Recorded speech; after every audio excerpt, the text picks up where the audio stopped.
自分の人生の全盛期っていつだと思う？自分の好きなところと未だにあるコンプレックス。気にしいなんです。こう見えてね。せーの B あなたは比べなくていいの。私が可愛いの知ってるから。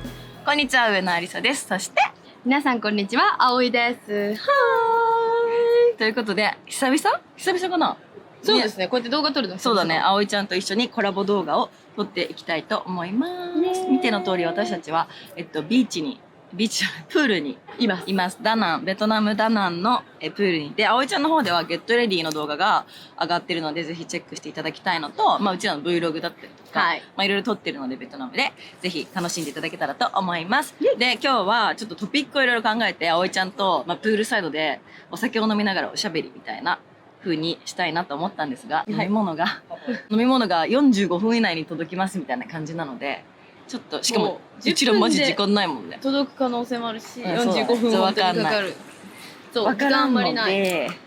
そうで、この後のね暑いの今プール入ったんだけど、この後のスケジュールもカツカツなので、ちょっと30分ぐらい撮っていけたらなと思います。で、いろいろねトピックを、チームの人たちが用意してくれたんだけど、何がいいかな。自分の人生の全盛期っていつだと思う？人生の全盛期はキャリアにおいてじゃない？でもキャリアだけじゃないか、全体。なんかこの仕事をメインにするやっぱきっかけとなったのはアパレル店員になったこと。だからアパレル店員をしてこう SNS を発信するって決めたドローン20歳ぐらいの全盛期。それは全盛期じゃなくて転換期みたいなきっかけってことでしょ？でもそこからフォロワー、そのタイミングでフォロワーが1年で10万とか15万とか増えた。今はそんな増え方しないから、そういう意味ではそのあたり。そこが全盛期だったの？葵ちゃんのその SNS を交えたキャリアの話で言うと。なるほどね。難しいな。私はベストフレンドかな。ベストフレンド、音楽がビルボード入った iPhone X のコマーシャルに使われてとか、それが結構一番キャリアの中で大きかったけど、でもそこに乗っかろうみたいなのは正直あんまりなかったから、なんか自分のキャリアをレジュメにこうした時に一番輝かしいのはそこかなって感じだけど、特にない。あとなんかそのベストヘア賞とかベストドレッサー賞とか取ったのとかも全盛期っちゃ全盛期だけど、むずいよね。なんかそこね、何をさ、そうですね、元にみたいなのもあるもんね。なんか私はそこで勢いがついた。こういう仕事っていうののジャンルもなかったから、そういうところでそのフォロワーがドンって増えたことにより、そういう表紙をさせてもらうきっかけができたりとか、こう付録作らせてもらったりとか、写真集出したり、スタイルブック出したりみたいなのになってった。だから来たかも。来た。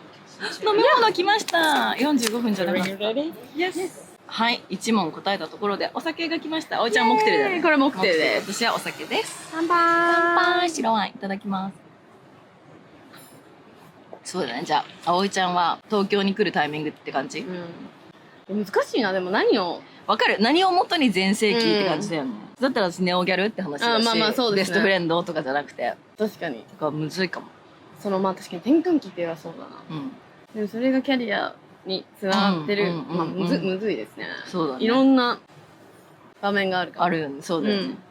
じゃあ葵ちゃんこれありそう。めっちゃありそう。数字を見たり新しい世代や他人と比較して焦ることはある？ある。葵ちゃん気にしいなんです。こう見えてねこうやって気が強そうな女みたいな感じですけれども、ナイーブちゃんなんですよ。繊細ちゃんなんだよね。なんて言ったらいいんだろう。それを見て自分に悔しいって思う方で比べてなんていうの、比べなくていいんだって。なんて言ったらいいんだろう。もう何回も言ってるんですよ。そう葵ちゃんあなたは比べなくていいの。そのままでいいのもう土俵が違うのって言ってるんだけど、焦るなんか自分にはありますよね。私はね。あるね。気にする。本当にそんなのもう気にしなくていいんだよ。だって葵ちゃんをやろうとしてることをやりたい人なんてたくさんいるし、葵ちゃんのクオリティをやりたい子なんていっぱいいるけど、みんなできないんだから。いやそれは葵ちゃんしかできないんだから、そこに自信はあるだろうけど、自分のことを卑下してるっていうか、なんか満足しきれてないんだと思います。なんかまだまだまだまだみたいな、この欲。でもその欲があるから続けられてるっていうところもあるんだけれども、言われますよくありささんみたいに、もっと自信持っていいよって言われるけど、でも気にするかも。なんか数字が全てだとは思ってないんだけれども、多分自分の一つのなんかこう指標というか、それになっちゃってるのはあると思う。なんか自分の中でのね。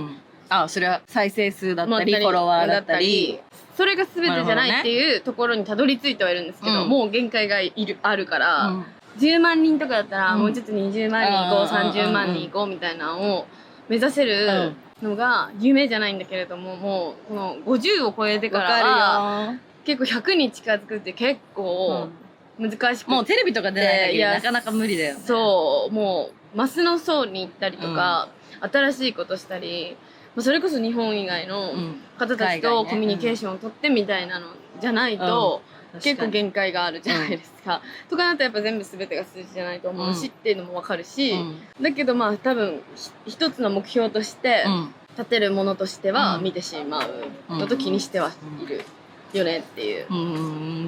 焦るのは、その増えなくて焦るっていうよりかは、この自分のやってる仕事をずっと続けられるかっていう焦りはある。なるほどね。その未来の方で焦るかもしれないです。なんかこうこの先結婚したから、いろんなこうライフステージが変わっていくとともに、この仕事をうまく自分がこなせるかとかっていうことには、ちょっとなんて言ったらいいんだろう、不安ではなんか不安ほど重くはないけど、考える部分はある。まあそうだよね。なんかこう特殊じゃないですか、働き方が。だから自分が稼働しなきゃお仕事にならない。そうなんだよね。自分が止まっちゃうと本当に全部止まっちゃうからね。だからこう近くでめっちゃこう頼れて相談できてって、やっぱありささん大きいから、見てて子供ができて、こうなる自分も未来数年後にって思ったら、この汗マジすげえなーってやってる大変さは分かるからめっちゃ思うと同時に、自分も焦る。そこに対してうまくこなせるか。まあ未知だもんね、まだね。確かにそっちの方の不安かも。確かになんかいつまで続けられんだろうの焦りっていうか、どうしようとかはないけど、不安はわかる。もうそれはしょうがないよね。この仕事とかじゃなくてもやっぱフリーランスみたいな働き方だったりさすると、どうしてもそこはつきものだよね。じゃあさ、SNS、葵ちゃんそうだろう。SNS で見せてる自分とプライベートの自分にギャップとか疲れとかを感じることはある？例えば SNS の華やかなイメージと実際の素の自分とのバランスをどうとってるかみたいな。なんか、SNS に出してる自分も自分だし、こう普通にいる時の自分も自分だしって感じだから、こっちをこう誰かといる自分を隠そうみたいな感じはないんだけど、ありささんによく言われるように活かせてない。いいから、そうだね。だって一人でいると本当に、なんて言うと活かせなくて、活かすつもりがないわけじゃなくて、うまく出ない。だから今回もさ、なんかトリップ中他のクリエイターさんたちもいて、葵ちゃんを初めて知った人たちはなんかこの感じ出しなよみたいなやっぱみんな言うからそんな違うのっていい意味でのねギャップなんだよねそれって。その SNS では綺麗め売りっていうかなんかもうそう綺麗な感じだけど、喋っててもさやっぱりなんか出てる。この葵ちゃんの面白さとか人から好かれる元気さとかってもうすごいコアファンの子たちは分かってると思うけど、そうですね、YouTube をめっちゃ見続けてる人は、きっと分かってるよね。けどさなんかたまに見る人とかさ、そうですね、なんか流れてきたから見るっていう人はこの葵ちゃんの魅力に気づけずに終わっちゃうからさ、どうしたらいいの？出した方がいいよ。毎日ありささんといれば出るんだけど、そんなのもう喋るしかないんだよカメラに向かって。で喋ってるつもりなんですけど多分足りない、そのなんていう壁があるまだ。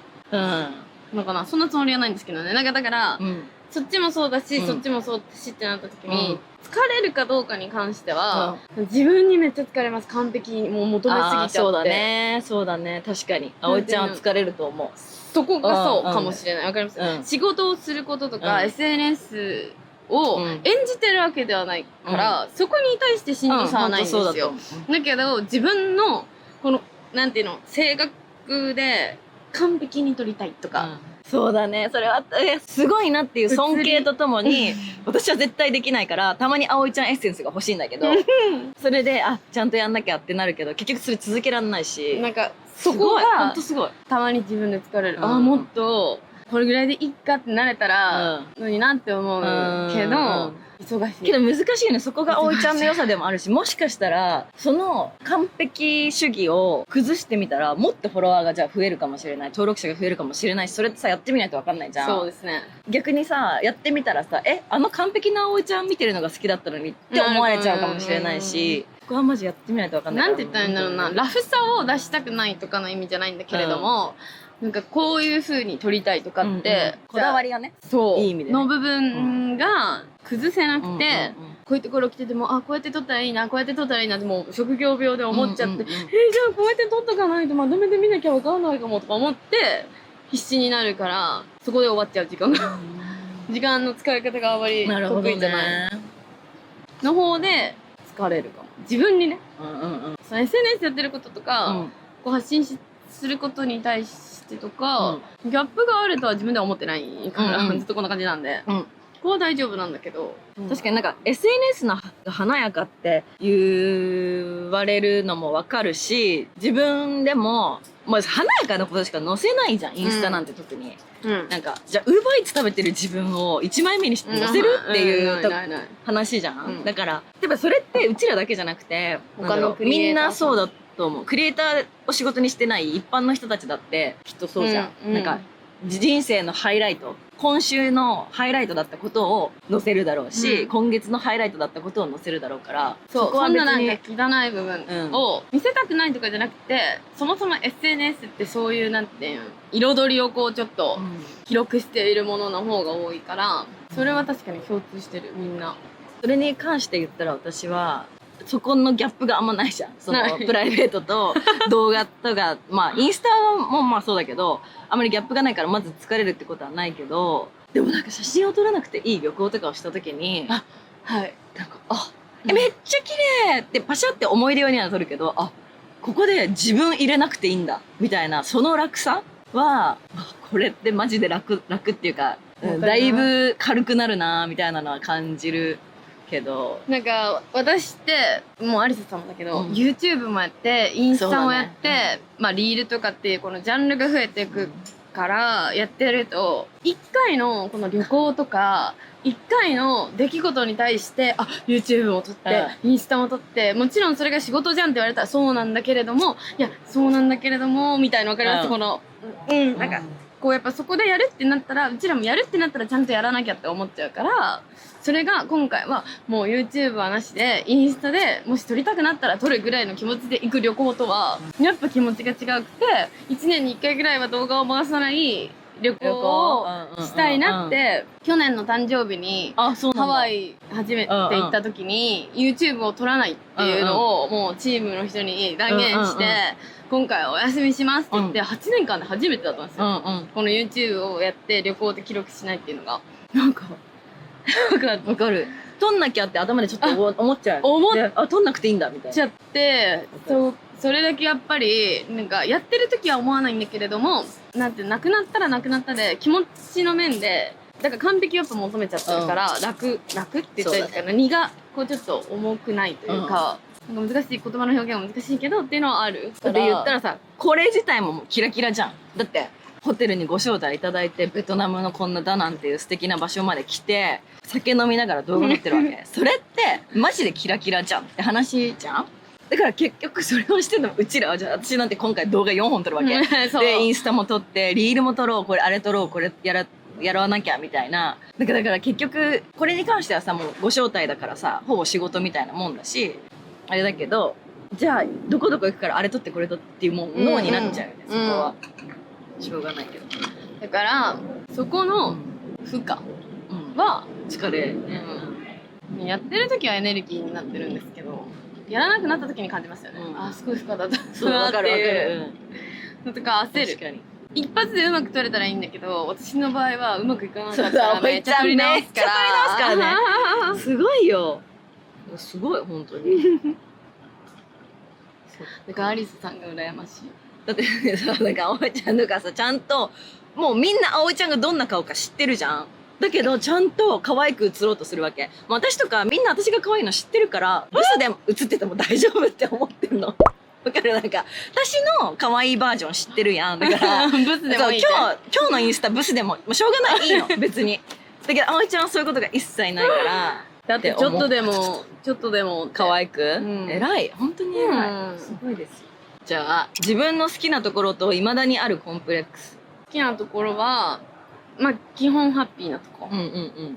落ち込むけど別にそれを外には出さないタイプだから、それは自分がしんどいから、別に出すのがしんどい、出すのがしんどいからこんな辛いことあってっていうことを誰かに言える人が一人でもいたらいいかなみたいな感じで、そこは基本的にハッピーに考えてた方が自分が楽だから、まあそういうところ元気なところとかわりかしその誰とでも仲良くできるところとかはいいところと信じたい。いいところだよ。ダメなところは気にしすぎるところ。やめたいけどやめれない、いろんな意味で。もうそのなんていうの、この表に出てる部分以外の部分でも、多分すんごい気にしい。本当じゃないですか。まあ全てにおいて。そっか。何事においても考えすぎちゃうのとかは、もうちょっとまあそのそっか、良くも悪くもなんかこう変わりたいところである。少し変わりたい、強くなり、もうちょっと強くなりたい。そっか。確かになんかそこって相反するっていうかさ、明るい葵ちゃんだけど、すごい結婚式始まっちゃった。おめでとうございます。だけど、気にしいなと、そっか。まあ確かにな。でもそれってさ、どう変われそう？ちょっとずつ変わってる感とかある？なんかちょっとずつ強くはなってるなって思います。なるほどね。もっと気にしてたと思う。だからちょっとずつは。なんかさ、メンタルが強いから気にしないっていうのもそこもイコールじゃないからさ、なんか難しいんだけど、葵ちゃんの感覚がもうちょっとなんか自分軸になったらいいよね。なるとさ、もっと気にしないね。そうかもしれない。対人じゃなくて。自分の好きなとこ全部。嘘です。嘘ぴょん。だから楽しいんだ。音がでかすぎてさ、考えられない。いや、おめでとうなんだよ。おめでとう。ここじゃないかも。ちょっと大丈夫かなっていうの。そう、音がね、著作権。でも生演奏だよね。生演奏だから大丈夫？好きなところは、けど基本好き。基本好きだけど、いまだにコンプレックスか。けどあんまないかも。なんかもう受け入れちゃってる、そのなんかコンプレックスな。自分の嫌いなとこなんだろうって感じ。なんだろう。なくないですか？あんまないかも。太ってるとこぐらい。痩せろ。それは努力で痩せろよって。食わなきゃ痩せんだよって話なんですけど。だって好きな食べ物、炭水化物。でもあんま、なんかそんな自分のこと考えないかも。もう日々なんか追われすぎてて、自分のこういう、でもあるよ、こういうとこ良くなかったなっていう反省することとかはあるけど、今それをじゃあ何に最近反省したかって言われたら思い出せないし、その反省するはあるけど、それがずっとなわけではないから、そのなんて嫌なところって思うことほど、確かに。あとなんか自分が嫌なものは全部切ってる。なんかそれは、まあ、人間関係も、でもそんなに嫌な人間関係もありがたいことにそんなになかったから、わざわざ切らなくても別に自分でさ選択していってたからあれだけど、自分が気持ちいいことだったりとか好きなことだけしか目を向けないようにしてるから。でもそれができるとやっぱ自然とそんなもう嫌なものは寄ってこない。そうだね。それはそうかも。音がやばすぎたので、もう歩きながら最後、究極の2択をやりたいと思います。じゃあ、パートナーが一生治らない悪い癖を持つとしたら、信じられないくらい超ケチ。信じられないくらい連絡がズボラで数日既読する。どっち？一生治らない、それ。もう一回言ってください。1個目。信じられないくらいケチか、信じられないくらい連絡がズボラ。数日とか既読する。一生治らないの。マジ両方無理だけど。両方無理すぎる。無理だけど、どっちか選べって、それが2択だから。はい、決まった。どっちの方が、A がじゃあケチ、B がズボラ。どっちの方がいいかね。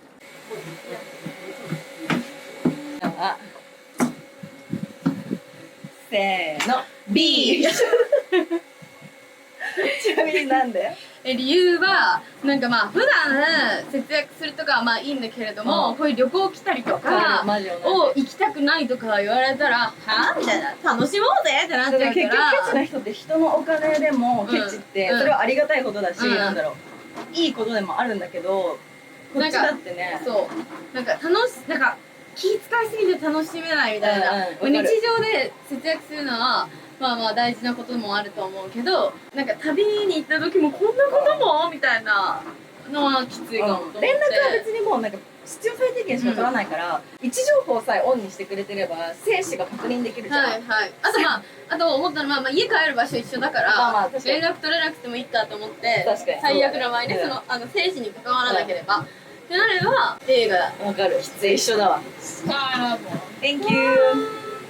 じゃあ最後もう一ついきます。